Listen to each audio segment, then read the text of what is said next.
Okay, Bismillah. Bismillah wa salatu wa salam ala Imam al-Mursalin wa ala ali ashabi ajma'in, amma ba'd. Assalamu alaikum wa rahmatullahi wa barakatuhu. And welcome to the Built to Birth Empowering Birth Stories. It's something that we like to do every month, inshallah. We had a bit of a break with Ramadan, and I thought, why not start with one of our births that we actually had during Ramadan, which we wasn't expecting, alhamdulillah. But this birth, just like the month of Ramadan, was very blessed, mashallah. So I'm not going to waste any time, inshallah. I'm just going to move on to Sidra, who's here today. Welcome, Sidra. Thank you, Priya. Thank you for having me. You're welcome. Okay. So, Sidra, if you could just, first of all, just tell us a little bit about yourself before we go into your birth, so people know your background and what you do, inshallah. Okay, so basically, my name is Sidra Shabir, and I live in Lahore, and I'm mother of two daughters now, alhamdulillah. So I recently gave birth to my second daughter in 14th of Ramadan, and it was a vaginal birth after a C-section. So, and that was a great blessing for me in the month of Ramadan. So today I'll be sharing bits and pieces of that story if you want. So, Inshallah. do you have any question? And do you have any questions to get started, or should I start on now? Okay, well, before we start, inshallah, before you go into your story, if you can talk about your previous birth. So you said that you've got two girls now, mashallah, and your first daughter. If you want to explain your first pregnancy and what happened with that first birth. Actually, so it all started when I was pregnant with my first daughter. When I conceived, all I wished for from the beginning to have a normal delivery. Just like other moms, I used to go to a doctor like after every 15 days. And every time I used to visit, every time I used to visit the doctor, she would every time ask me to get a scan done. So that would be like total of around 18. That's like rough estimate. It would have been more than 18 scans, but yeah, 18 scan was must. I Wow. had 18 scan done. That's very abnormal. 18? Did you So say 18? yeah, because I used to visit doctor like every 15 days, and because of the breech position of the baby, the doctor would get my scan done after every 15 days, and it doesn't help me. It didn't help me at all. So and during all the scans, my baby was breech. When I used to ask doctor about how's everything, she would just say, "Sab theek hai, bas bachcha ulta hai." So when I asked what that means, she would say that कुछ नहीं बस होता है किसी किसी में it would get into position towards the last trimester. So due to the lack of knowledge, I never asked enough questions from the doctor. And Sidra, so I hope you don't mind. Sorry to disturb you, Sidra. Could you just come a bit closer to your microphone and speak a bit louder? Some of the participants can't hear. Is it better now? Yeah, I for me it's okay. Maybe just speak a little bit louder. You're a very gentle person, mashallah. Okay, alhamdulillah, it's better. Okay. All right. So you've been having okay. all of these scans during your pregnancy, and your doctor was just saying everything as well, just that your baby is the other way around. So didn't say there was anything wrong, but just said that she just kept asking you to have some more scans at every visit. Yeah, exactly. With every visit, she would ask me for the scan, because in the previous scan, there has been the breech position for the baby, and my baby never get into the cephalic position. It was always breech, and some lady used to tell me that it is because of the baby has a cord around her neck, and she cannot move herself, so that is why it is like constant in this position. So she used to give me this justification, whatever. So but I don't know why would the doctor always ask me for the scan, but it did not help at all. She did not tell me that you would do this exercise or that. Every time when I used to ask her what I can do, she used to say that you cannot do anything about it. It would get better. It would get into the right position on its own. When I used to ask her, can I do any exercises for that to like get him into the right position, she would say, no, you shouldn't try anything like that. So I after when in I was in the last trimester, I talked to so many people like doctor or non-doctor. I talked to some midwives as well, but you know, uh, I couldn't trust midwives as well because they were not that. The midwives I met were not educated. They were experienced but not educated. So the doctors I spoke to did not like encouraged me for the normal birth. They always said to me that with the breech position it is not possible for the normal birth. You would have to have the C-section. When my doctor gave me the date that you should come to on 30th January and get your C-section done, I cried a lot that day. I just couldn't do this. Like I wanted to wait for the labor pains. No, it would have been How hard, many but weeks were what I you? did How many weeks were you, to give it a Sidra? try, I went to a government hospital because it was the last month, maybe last month. Okay. Yeah. And what I did to try my best for that, I hospital because someone told me that in government hospitals doctors try their best to get the normal birth because uh, it doesn't benefit them if we have a C-section. So uh, I went to a government hospital, and there when I went there, the doctors in government hospital are like quite rude. So mm, when I went there, when the doctors there tell me that a normal delivery with breech position is not possible, and you would have to have the C-section. But I still waited for the labor pain to start it, and when my labor pain started, I went to the government hospital, and and the doctors started tracking the monitoring the heartbeat of the baby. They said if the heartbeat of the baby would stay normal, we might try for normal. But if it doesn't, then we might not try for the normal. But you would have to sign this document that we are not responsible for anything. So, uh, because it was my first delivery, so I had no idea. I had no education that what would happen and what should I expect at this stage.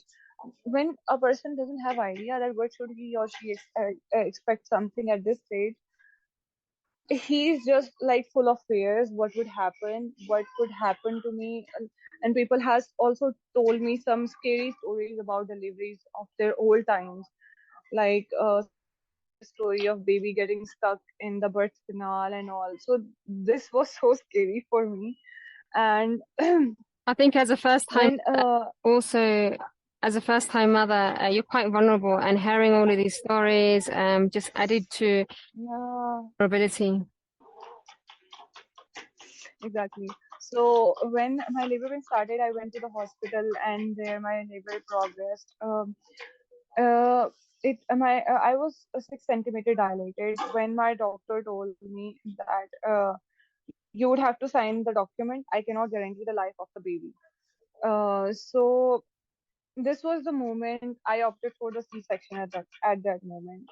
I did not know any better than this, so I opted for the C-section. I went for it, but even after my delivery, I faced some challenges with breastfeeding as well because after C-section, the doctors used to give me antibiotic injections, very heavy injections. So and I used to not feel the hunger. I did not feel any hungry. I couldn't eat anything at all. So I had really faces challenges during the breastfeeding because um, I did not have enough milk supply. The maybe antibiotics or maybe due to the poor diet. I don't know that, but I really faced challenge. But I overcame that as well. I tried very hard to breastfeed my daughter, and I breastfeed her for like 1.5 years. And even after when I gave birth to her, I didn't started searching for like stuff about the normal birth. I knew there must be something out there that would help me for this. So I kept my search on, and one day, Priha, I was during that time I was taking a parenting course that is being offered by the EIDC, and in that course, some woman shared her story, birth story. Small, it was a short story, but yeah, it was a story, and she shared how empowered she felt after the that birth, and how she connected with the money birth, and how money birth helped her in her birth. So from there, I came to know about the Amani birth, and I joined some Amani birth group, and then someone shared me the ad of the Amani birth course, which which you were the mentor. So that's the first time when I connected with you. As soon as I saw I saw the ad, I instantly just enrolled for the course, and then it started, and I met you, and then the whole course was so sophisticatedly designed in different sections, which really helped me to focus on one thing at a time. So MashaAllah. It was after quite taking that interesting. course, So I was going to ask you, most people, I mean, you wasn't pregnant when you took the course. You had no. your, yeah. I wasn't pregnant. Yeah, I So what wasn't made you pregnant at that decide, time. what made you decide to take the course at that time? Because most moms usually wait till they get pregnant, or not only do they in the early weeks, but usually wait to the Fariha, end of their pregnancy. actually, my experience with the first birth made me do this because I was so desperate to have normal birth. So that is why I did not waited for it at all. As soon as I saw the opportunity. So yeah, that was my thought MashaAllah, that is while I wrote. actually really good, alhamdulillah, because I've noticed a lot of moms that do join the course end up actually healing and debriefing from their previous birth. So it's not just about preparing for the next Hmm. pregnancy, but it's actually healing it. But you did pretty well in the sense that you kind of knew what you wanted and you just enrolled and you kind of did all the actions that you felt needed rather than waiting for things to happen. And that was quite impressive because I do Hmm. remember when you did, I think you was one of the first ones that actually did it online in a few years ago when you did it actually. Well, this is not a recent one time that you did the course. You actually did it quite early, mashallah. Yeah. So okay, after this course, my course got completed, and I really enjoyed it, and it was so like full of knowledge. And now at least I knew where to start, what should I do when something happened like that. So when I got pregnant for the second time, so, I contacted you, as you know. So Yeah, I contacted mashallah. you. I knew, I think as soon as as even though soon I as you had so got the much knowledge positive after it. test, I think it was as soon as you got the positive test. It was Yeah, pretty early, mashallah. yeah, yeah. So I after that course, I knew I have so much knowledge. But even though I did had that knowledge, but I needed some emotional support, mental support. Yeah. I was really helpful with you, helpful.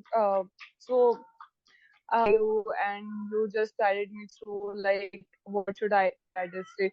And one more thing I would like to mention, in my first pregnancy I used to feel like very nauseatic. So when and it was like a very long period in my first pregnancy. I started feeling nauseous in uh, second month till the mid of my second trimester, like fifth month. So it Mm. was like around 3 months, and and I used to take supplements in that pregnancy.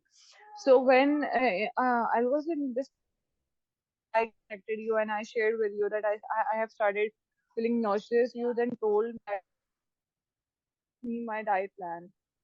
Then you told me that you had access to your diet, and Alhamdulillah, Alhamdulillah, it was very helpful. As soon as I started I improved my diet. It really improved my nausea. And after working on my diet for like 15 days, I did not feel any nausea after that. MashaAllah. And that was with that. And one more thing, I did not take any pregnancy, so that was very fine. Because I also, Fariha, I'm like kind of a very organic person. I am changing my lifestyle uh, from like a holistic view. MashaAllah. I'm working on my whole lifestyle, Alhamdulillah. It my is kind very of good to see this. thing. So and you also encouraged me for that, so I was glad for that. And MashaAllah. okay, pregnancy. Describe the pregnancy then. So how did the pregnancy go?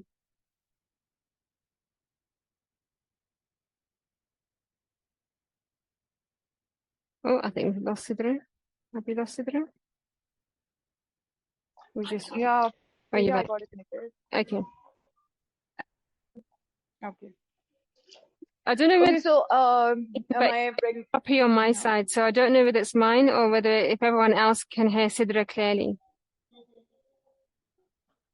Yeah, I think this time it was mine. Okay. Okay, so Sidra, how was your pregnancy then? So this pregnancy,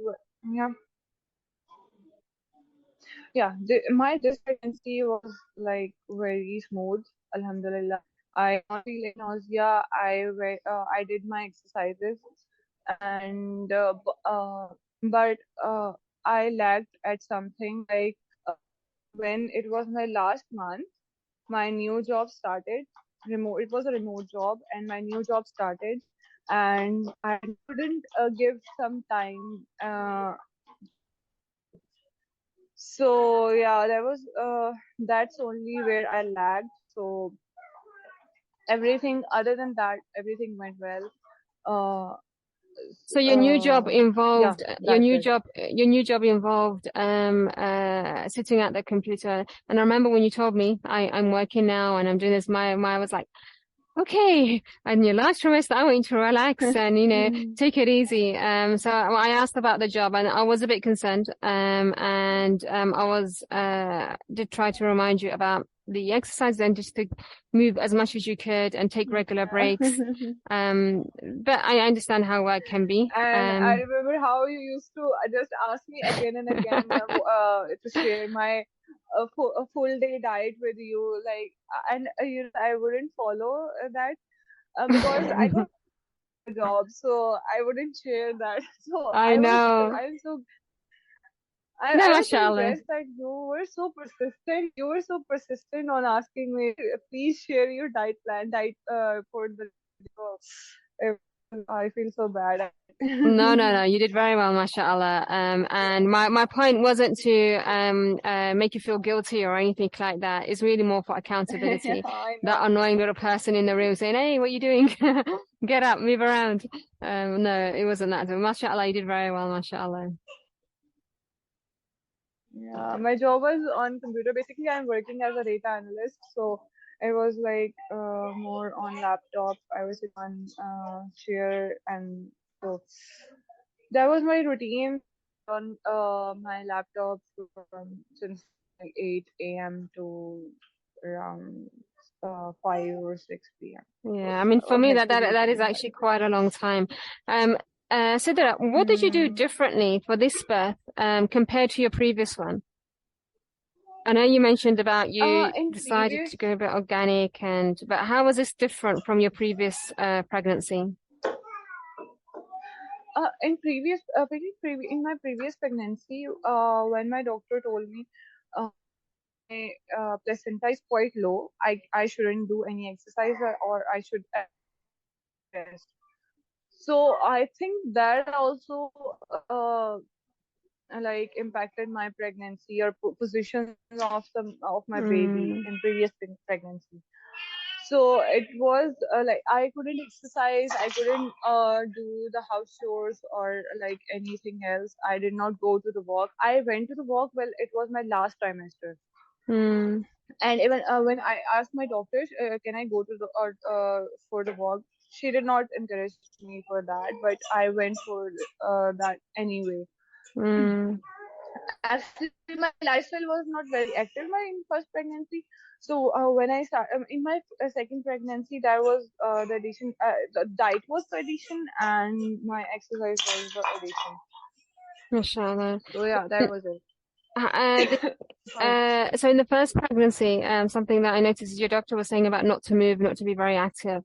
And especially for those that are listening that may have babies maybe in breech position. We know there's a lot of things that we can do to turn this baby around if this baby wants to turn around. And then sometimes, a breech baby is a variation of normal. Sometimes breech have to be born breech, and that's okay as well. It's not an emergency and it's not in need of cesarean either. Babies can be born naturally, safely, vaginally. However, the majority of the cases are that the baby can turn, and there's certain things that we can do. Our position, our posture increases the risks of a breech baby. So when Sidra told me, because I knew about her past, when she told me that she had this job, my main concern was she wasn't doing anything to encourage a breech position. So although she said that she didn't do that much, she actually did quite good. She did do enough to ensure that this baby wouldn't be breech for her. And mashallah, as we went, I think it was quite late before she decided. I don't think she had that many scans, and I think it was quite late into the pregnancy when she decided to check. Is that correct, Sidra? I think Sidra's gone again. Sidra, you there? Priya, I did not get your last question. So you in the last in this pregnancy, compared to your first one, you had so many scans, but with this one, I think you waited. I think you was a bit worried about actually finding out that your baby might be breech, and you actually delayed it, if I remember correctly. Yeah, actually, Priya, in this pregnancy, I only got my son.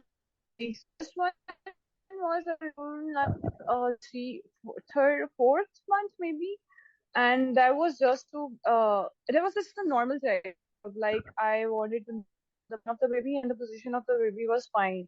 But Mm-hmm. towards the end of the pregnancy, as I used to tell you that how anxious I feel about the position of the baby, feel like that my baby is not in the right positions. Maybe that was my previous experience with the pregnancy. So I used to feel anxious, and you wouldn't tell me to make duas and feel relaxed.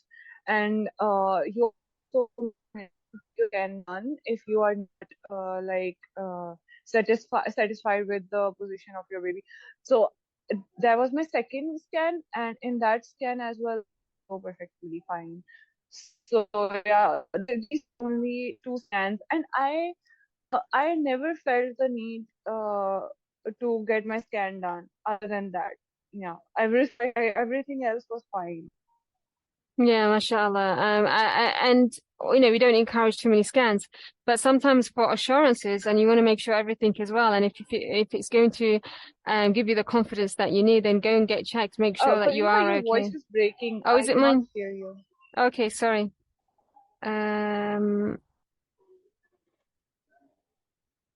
okay, is this any better?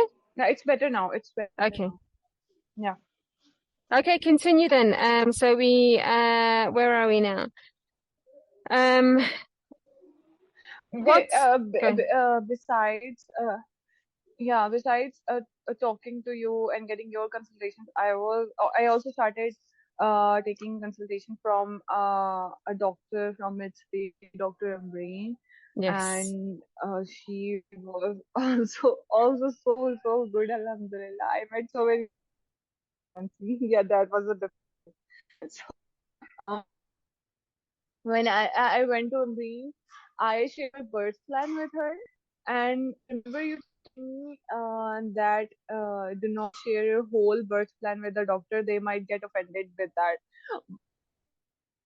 I already showed my birth plan. I already shared my birth plan with the doctor, and I remember she was so like understanding and cooperative. Like, okay, you need this, you need this. Okay, that would be done. That would be done.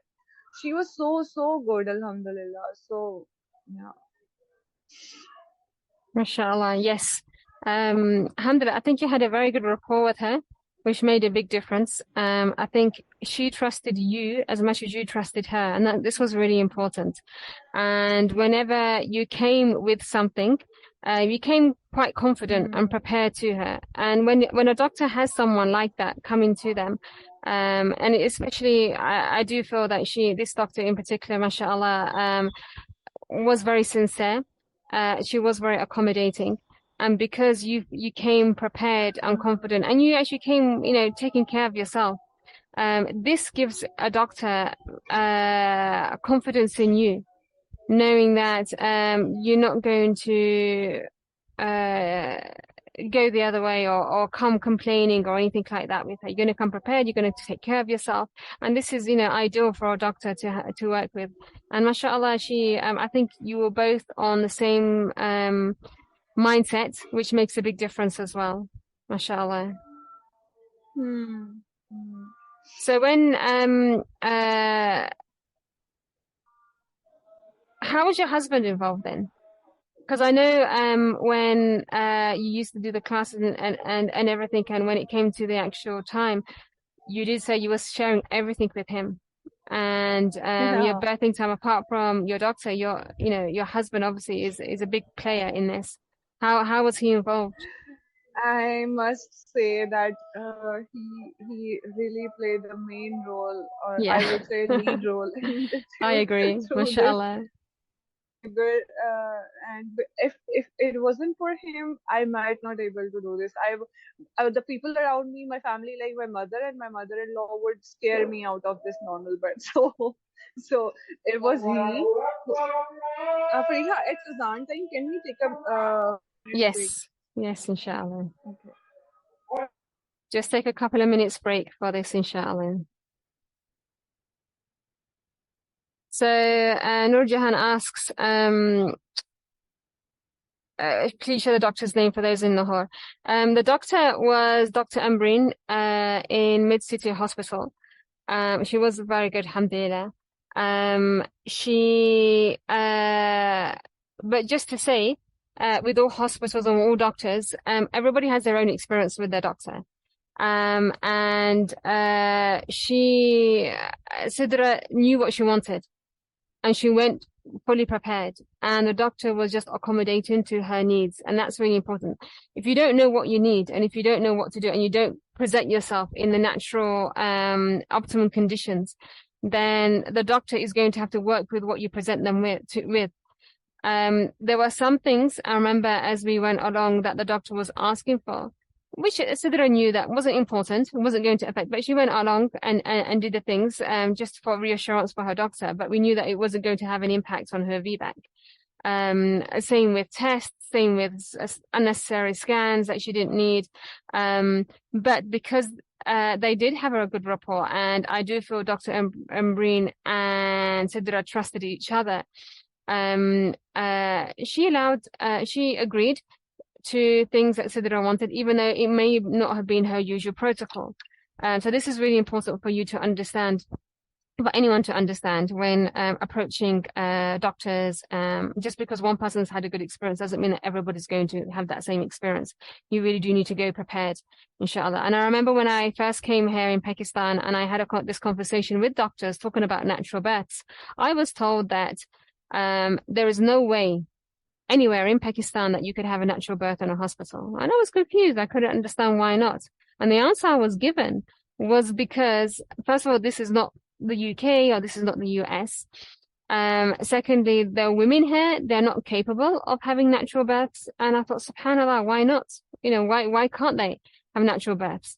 And I I remember saying to one doctor that, no, the mums that I send to you, they will prepare themselves and they will take care of themselves, because the doctor was saying to me that when mums come, they come to ask us asking for all of these things, asking for medication or asking, they can't cope, they can't handle it. They're too weak. But this is wrong, and you shouldn't be made to feel that you are like this, because this certainly isn't the case. Because every month we're having births by some amazing women that are having natural births, alhamdulillah, on their own terms. They are taking care of themselves. They're getting up and they're doing what they need to do. Subhanallah, Sidra, mashallah, she didn't wait until she got pregnant.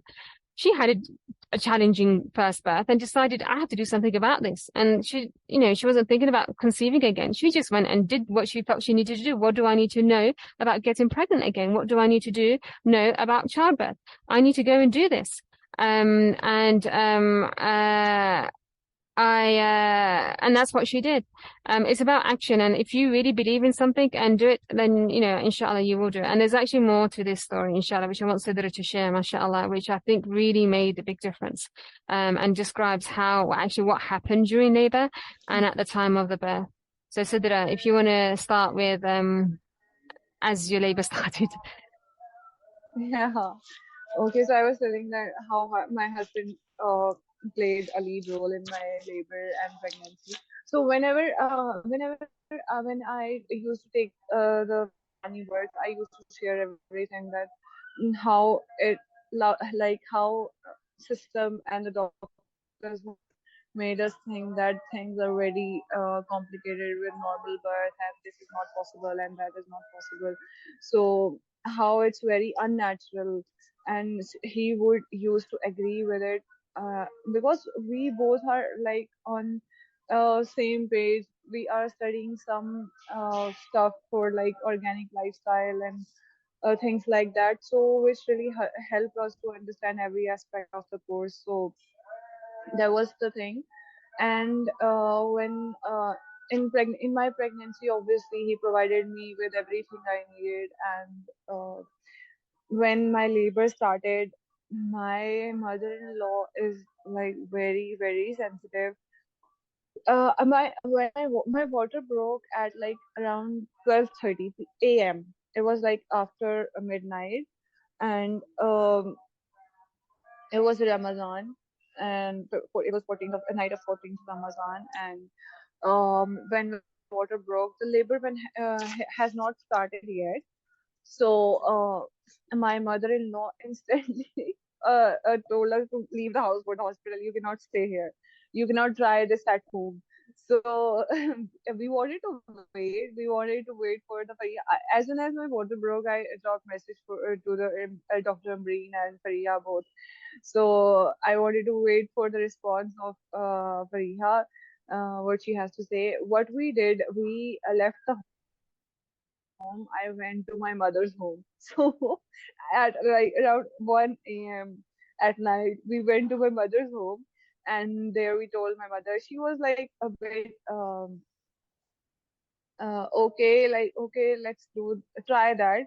But she was not totally agreeing with us. She was just quite for me. She said, okay, let's do this. You can wear.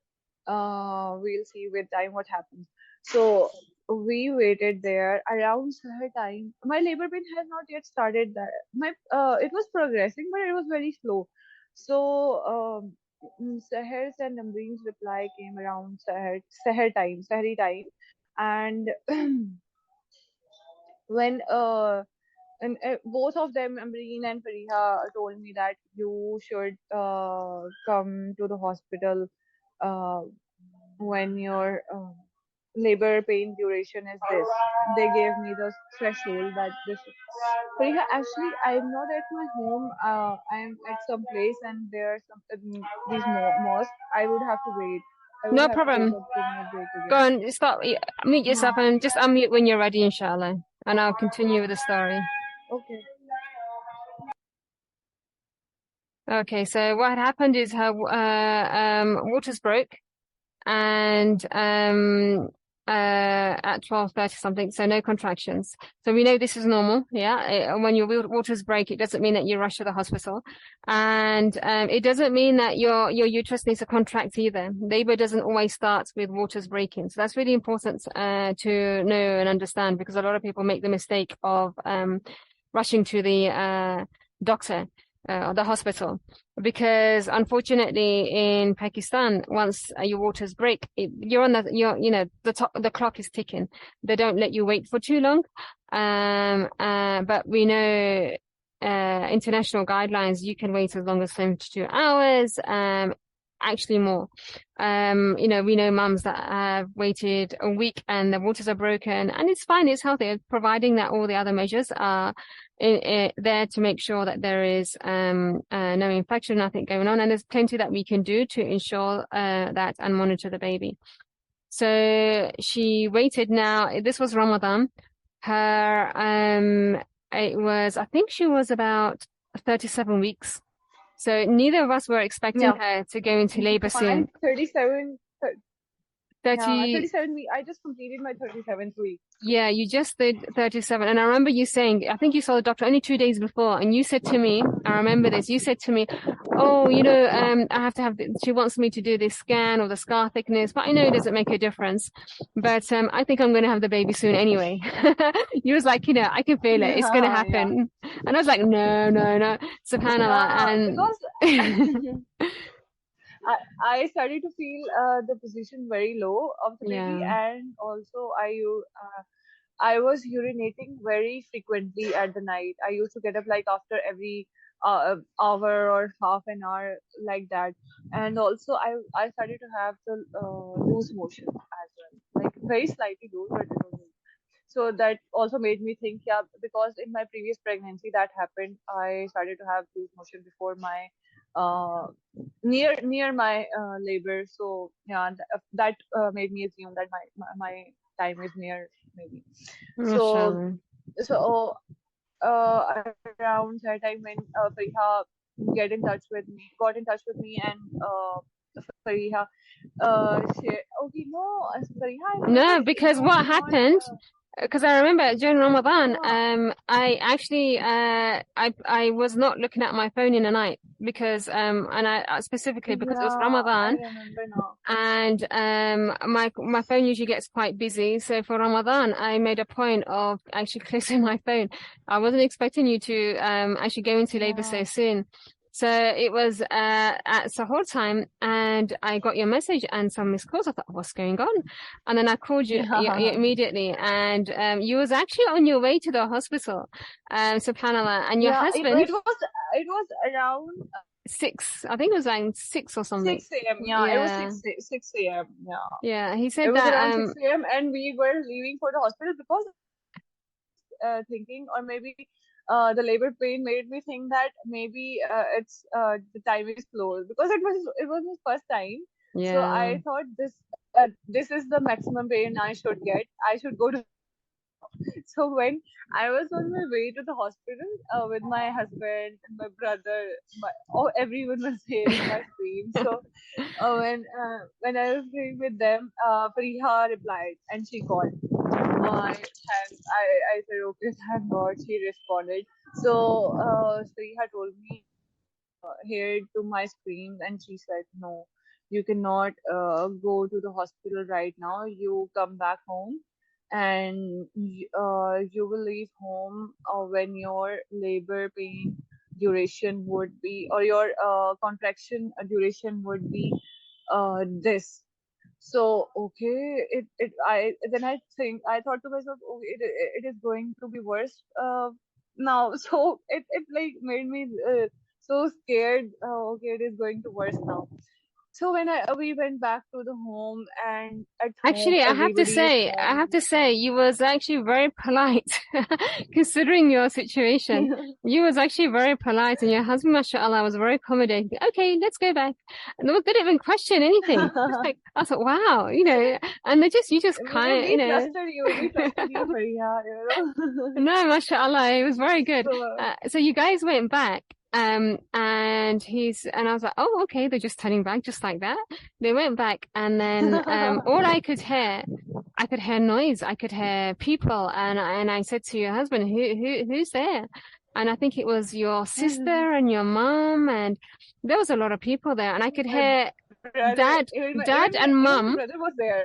Oh, okay, because you and your husband was actually pretty calm, actually. It was actually the people around you that were not calm. And I said, okay, to your husband, okay, just get her into the room, get her calm, get the people out, and just carry on in there. And he was like, yes, sir. And he was like, mashallah, really like followed everything to the T. I think you shared a lot of information with him because it's like he knew exactly what to do at that time. It was really impressive. Actually, Fariha, there are some people during this period, maybe they want some privacy or something like that. But you know what I wanted? I wanted that everyone should stay with me. So Oh. this is what yeah, because I don't know that maybe that's my like nature. I have been like eldest daughter, so everyone has been around me for like for Mashallah. everything. So I wanted them around me. So I'm glad you did what Sister you and felt my was brother. good for you. And that's really important. Doing what was right for you. Yeah, If that's what's, remember, with the yeah. birthing environment, you need to make it so that you feel safe and comfortable. And if it's with your family, then that's fine. And alhamdulillah, I think you managed pretty well because I think you went on for a few hours before you actually returned to the hospital. Okay, the interesting part is Riha, that I was only like I was in I was dealing with my pain. I did not hearing anything that was saying that my mother was saying, that my mother-in-law was saying, that my sister was saying.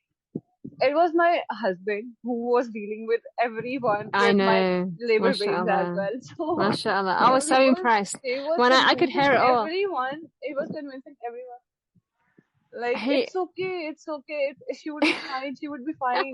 So even my mother-in-law and my sister-in-law was calling, "Mom, at home, if you in 20 minutes I will be there." So she was threatening him like he should just go to the hospital. So it was like that at the moment. So SubhanAllah, despite you, because you wasn't having an easy time at this time, because your labor, just to let everyone know, your labor was actually quite short. Mashallah. It was actually quite short for you. And although you might not have felt it at the time, it was only a few hours. And so this was quite intense time for you.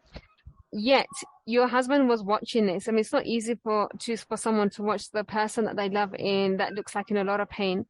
And then you get we get the mother-in-law, the sister, all the other women who have experienced childbirth, who, you know, it's quite difficult for them to see another female go through it. But you've got your husband who's dealing with yeah. all of these really well, mashallah. And I was so impressed hearing how he was managing it. And you know, men usually aren't very good at multitasking, but he did, mashallah. And he was very calm. And I think that actually calmed everybody else down, mashallah. Okay. For here, let me tell you one part of his calmness. But what actually when I started saying just go to the hospital now, because the duration you mentioned for the contraction, that when this duration comes to your contraction you should leave for the Yeah. hospital. So it had come, and I asked him to leave for the hospital. He said, let me just pray for two nafal Yeah, I know. for 5 minutes. I will leave. No, I say no. You cannot do this. Just leave. Just leave. Go to the hospital. And even my brother interrupted that point. Anvi, please just go to the hospital. We need to leave. We need to leave. So then we left for the hospital, and it was so perfectly timed that He Bhaiya, actually did tell as me. soon He as did tell me. He was saying that so what was happening was every time you'd be fine between your contractions, but every time you had one, it would like, I want to go to the hospital. I want to go to the hospital. We just needed to buy a little bit more time, and we were just trying to delay it just a little bit longer. To get you to that stage, because mashallah, you was I think it was it was about 2-3 hours extra that we had with you in the house, until we all realized, okay, now it's the time. Now it's okay. Now let's listen to her. Now let's take her. Let's not stop her anymore. So mashallah. So as you arrived at the So hospital, yeah, it was so great time. As soon as I got to hospital, and as soon as they and probably I had the first urge to push. I pushed for the first time, and they took me to the labor room, and there my doctor again asked that if you want to do it in the upright, because it was but I wanted to do it in upright position. Uh, I did not have energy in months because as I mentioned, my last month has been like very low on exercise and even diet. So maybe that impacted that. My energy in legs was very low. I couldn't be in upright positions. Breen asked me if you want to get in upright position, I would help you. I said no, no, no. I cannot do this in upright position. I just need to lay down on the bed. So what I did, I turned on my left side. So she Breen reminded me that you can turn on your left side. That this would help you. So I turned on my left side and I was pushing and the umbrine and umbrine stuff was very helpful at that time because I did not know the right way to push. What I was doing, like Priya, you know, because you were hearing me, I was screaming Yeah. my lungs, Yeah. and so my most of my energy was getting into screaming and in my throat part. So they guided me that you should not put your energy in your throat. You should use it in your lower belly and push it from there. So that's what helped me. And uh, my pushing stage was around like 50 minutes. But it could have been quicker if I would have been in upright position. So, but it took because the baby's head was like in birth canal stage. When I used to push, it would come out a bit, and then when I stopped pushing, it would go back in there. So that's what was happening. So, but then finally, after the time, we managed, and as soon as the baby came out, I was like, there is this Priya. And with my first pregnancy, I was unconscious. I did not get the chance to feel this feeling of happiness when see your And baby coming out and hearing the first cry and feeling the first touch of the baby. As soon as she came out, they gave the baby to me on my chest. We did the skin to skin, and I breastfed her. It was so magical. I cannot forget this. Yeah. mashallah. Mashallah. And also, so meanwhile, when you was taken in, there was a bit of confusion because your husband was meant to be with you, but he thought he wasn't allowed. And I thought, no, go with her. Because I think that extra support, I No, think, would have Priya, that helped there you. has been in mis yeah, just there has been a misunderstanding. Yeah. We asked them, but yeah, we couldn't understand, or maybe they couldn't communicate. So there was something. So what happened? Somehow he managed to get in, but when he got in, the baby already had He was born. came out. So he was on time. He was on time to record it, Mashallah. to see Yeah. it. So yeah. And he came and I remember when we were having a conversation, I was like, he wanted to be there, and he goes, oh, you know what the hospitals are like. I said, no, you can go. So alhamdulillah, he did whatever he needed to do, and he got in there, alhamdulillah. And the next call I received was, okay, I think the cord is ready to be clamped now, and he was like taking charge. He was taking over. He was like, okay, it's lymph now. I think we can clamp the cord. And subhanallah, it was just amazing how even though it was you that I was in contact with, he was the one that was following all the things that he wanted to do to make sure that it was intervention free and that the baby had the best start. And he was asking all the right questions with regards to they are saying this now, is it okay to do this and do that? And I was so impressed, mashallah. And you're just, enjoying your baby and just hearing you as well and how well you sounded with your baby, mashallah. Really said a lot. And, mashallah, together you worked very well as a team. You came very well together. And then straight after that, it was like, okay, what does she need for postpartum? Okay, what do I get? Give me a shopping list. Mashallah. It was just so nice, alhamdulillah, to hear it all. And just the happiness, that happens at this time, which is what we want to hear. This is what we want to And see. Priya, during my labor and during my postpartum, I just needed him more than my mother. Yes. So he was Yeah. that kind of support. So, Alhamdulillah. And we will get him And to share yeah, his side of the story as well, inshallah, on the brothers, with the inshallah. brothers, inshallah.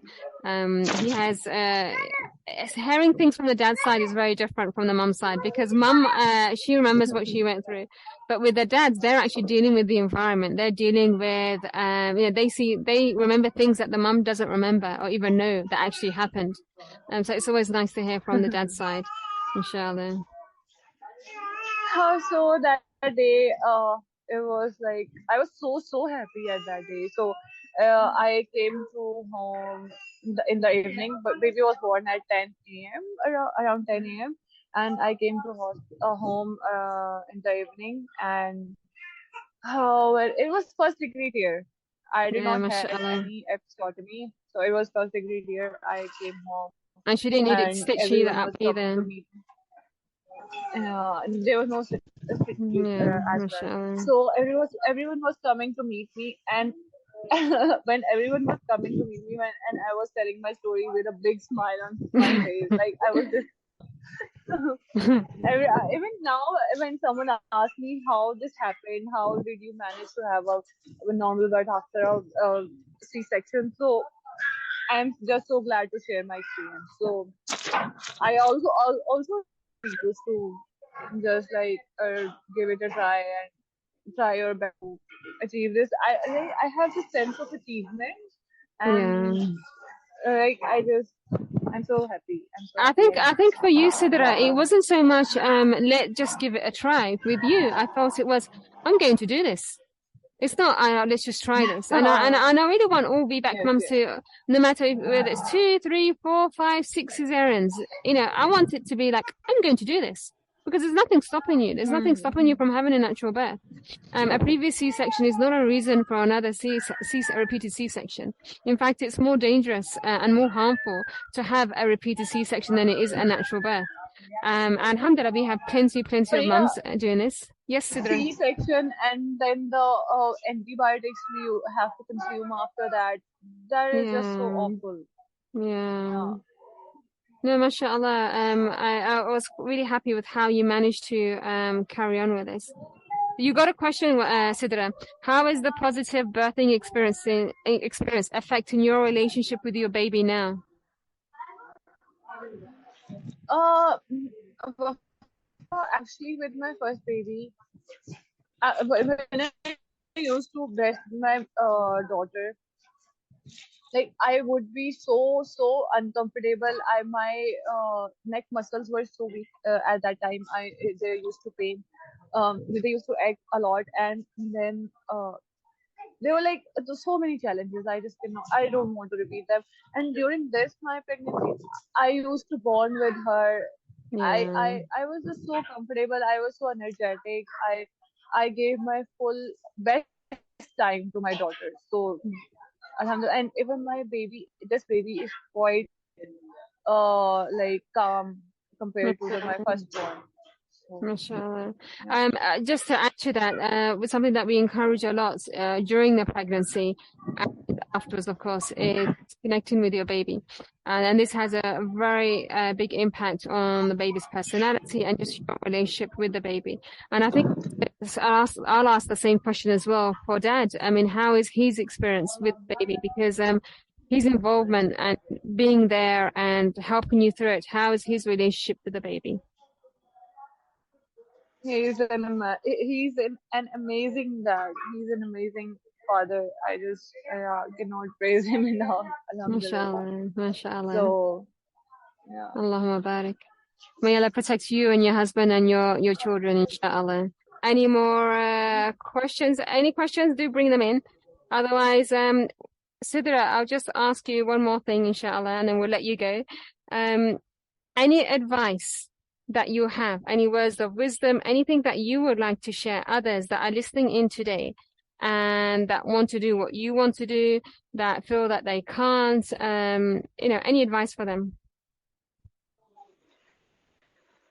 My first advice would be that please educate yourself, and please educate the people around yourself. So it is very important. If you have some knowledge with you, you must share with someone else, because you know people around us in today's time are like in very difficult times, because they do not have knowledge about this, and they are just totally relying on doctors uh, and the stuff happening in the hospital. It's too worse. So I think people need us, and we should support them, and like we should share what we have learned from whatever we learned from Amani Bird or somewhere else.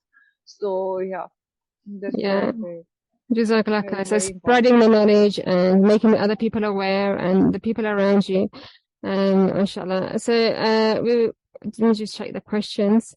Thank you so much for sharing. These stories give us hope. So much congratulations. Happy for you. Alhamdulillah. How much gap between two pregnancies for a successful VBAC even after multiple C-sections? Now, this really depends on you, on your health and what you're actually going to bring into your pregnancies. Now, we know we know mums that have had very short gaps in between their births and have wonderful births, and some that have waited longer and have had wonderful births. So there isn't really a figure. So did you want to say something there? Yeah, Priya, I would also say the same, because my gap was 2 years for my first daughter, and now she's like 2.25, and when even I have heard a story of someone, she had a VBAC after a 1 year. There was just a 1 year gap. Yeah. So she had a successful VBAC. So it doesn't matter, I think. No, it doesn't matter. Just like how when some people say, "Oh, you're older," or "You've had problems in the past." It depends what you bring into the pregnancy. What are you going to do to ensure that it is healthy and it's good? It's to do with you, not with these figures. That these don't show anything, because we have evidence of mums, having a VBAC after 11 months, 12 months, and so on. There's a lot of mums now that have a very short gap, but alhamdulillah, have very healthy pregnancies. So it really is up to you. And for the one that's asking, I highly recommend, if you haven't already done so, to really educate yourself. This is what's going to make the difference, I feel, for VBACs, especially for all mums.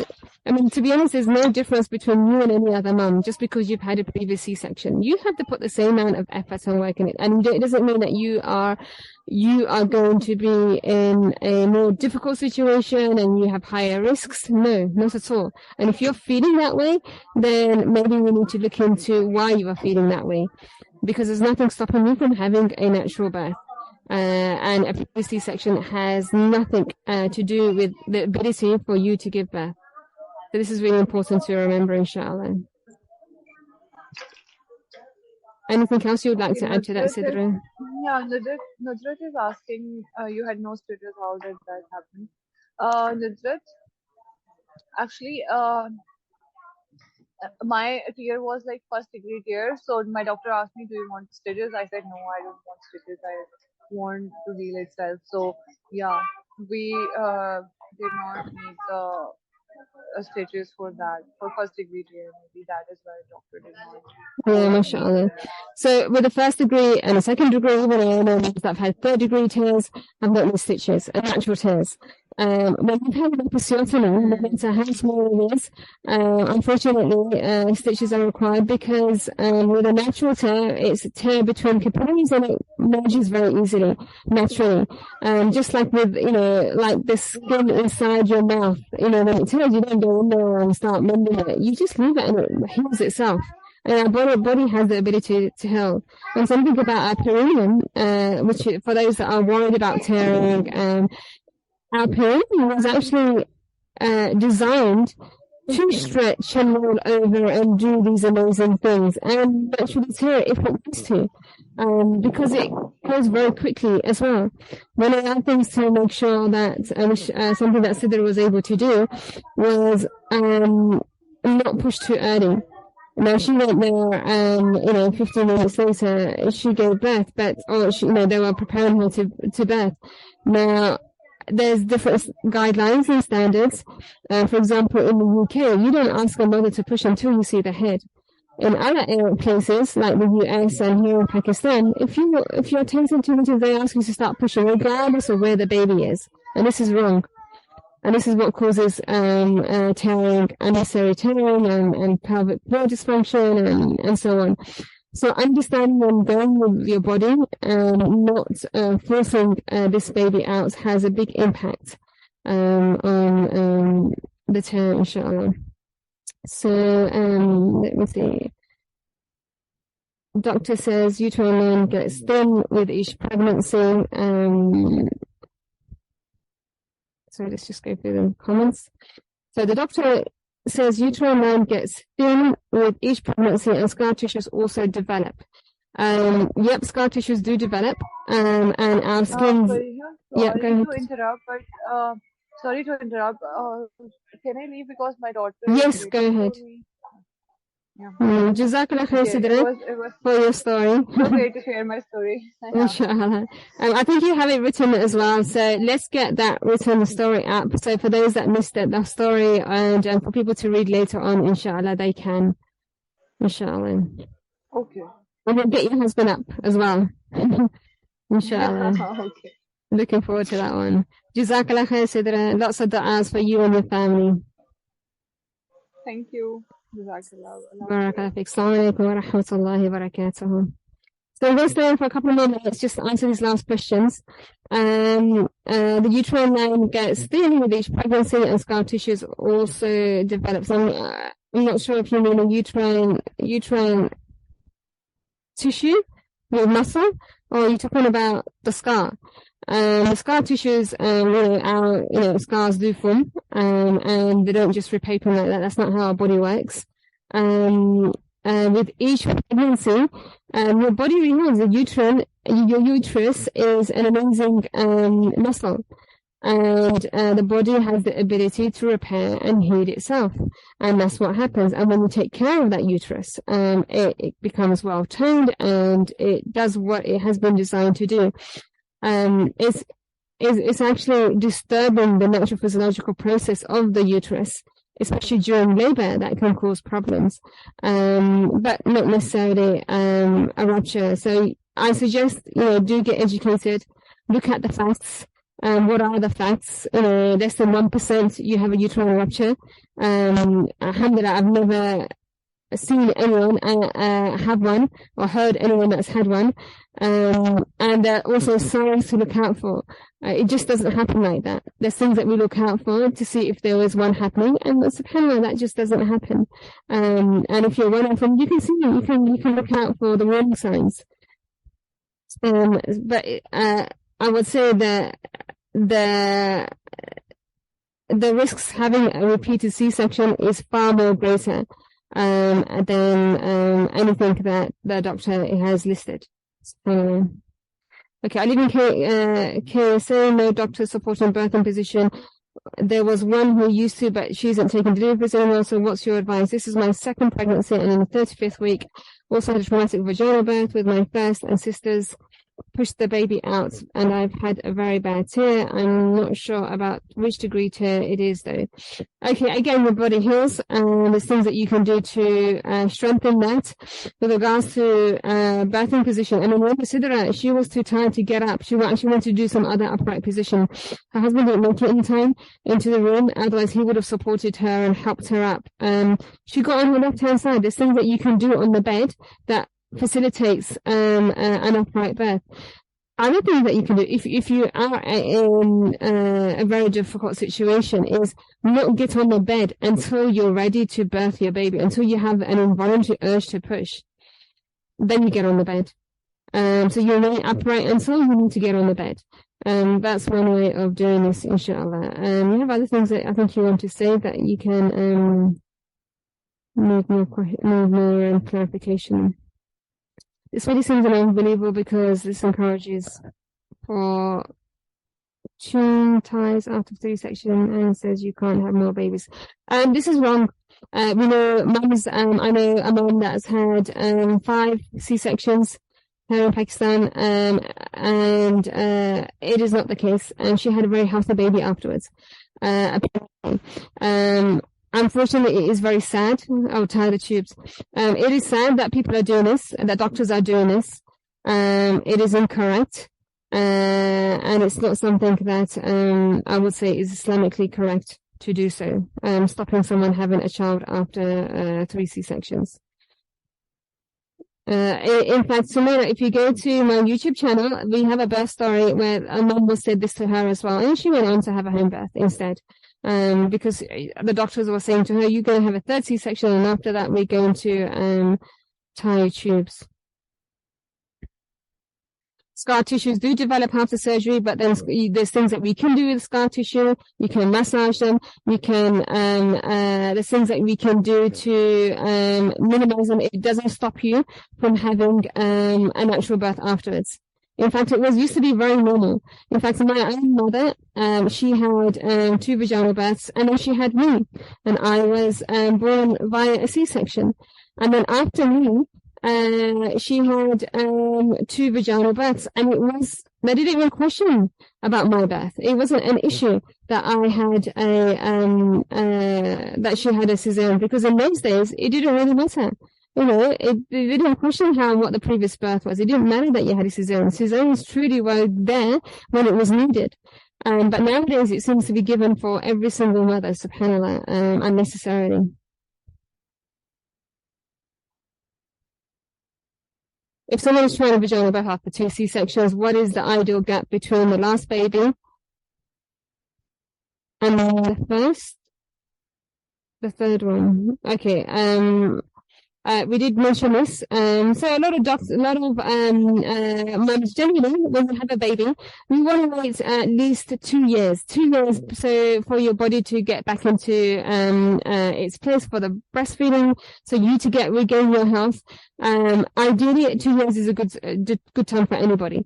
However, if you get pregnant beforehand, it's fine. If you get pregnant later than that, that's fine as well. So it really depends on you and your health. But there is no fixed date, a fixed day or period that there should be. Massage with any oil since I am 7 weeks postpartum. Yeah. There's a scar massage that you can do. If you message me directly, I can give you information about that. Inshallah. Okay, these are direct messages. Okay, any other questions before we end? Inshallah. Jazakallah khair everyone for joining. Inshallah. Always a pleasure to have you here. We have some more stories coming up. Inshallah. Lots of different stories, different situations, and inshallah, hoping to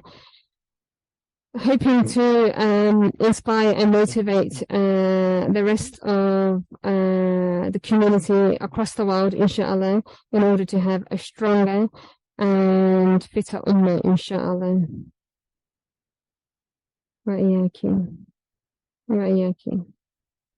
Okay, so it's I will be sharing things on the group, on the WhatsApp group. I'm not very good with social useless at it actually. But on the WhatsApp group I'll be sharing the monthly events. We want to get some dad stories up there as well. But we do have a YouTube channel and a Instagram and a Facebook page, and I'm trying to put things up there. But to be honest, I am quite busy with mums, just being there for them. In their pregnancies, doing the course with them, and the midwifery service that I offer, as well as on-site events. So if you're in Islamabad or Rawalpindi, there's a few new things that are coming up, inshallah, that I'm looking forward to on a monthly basis. Stay tuned for that, inshallah. I'll announce it on the social media pages, inshallah. Jazakallah khair. You're welcome to message me directly about the course or anything that education that you need to do, inshallah. And we'll see you soon, inshallah. Alhamdulillah. Do make dua for Sidra and her family. May Allah protect her and her babies. and her husband, inshallah. And may Allah bless all of those that are here present with natural pregnancies and births, and protect their birthing environment, and give all of you what you want, inshallah, in dunya and as a mean of elevation in the akhirah, inshallah. Assalamu alaikum wa rahmatullahi wa barakatuhu.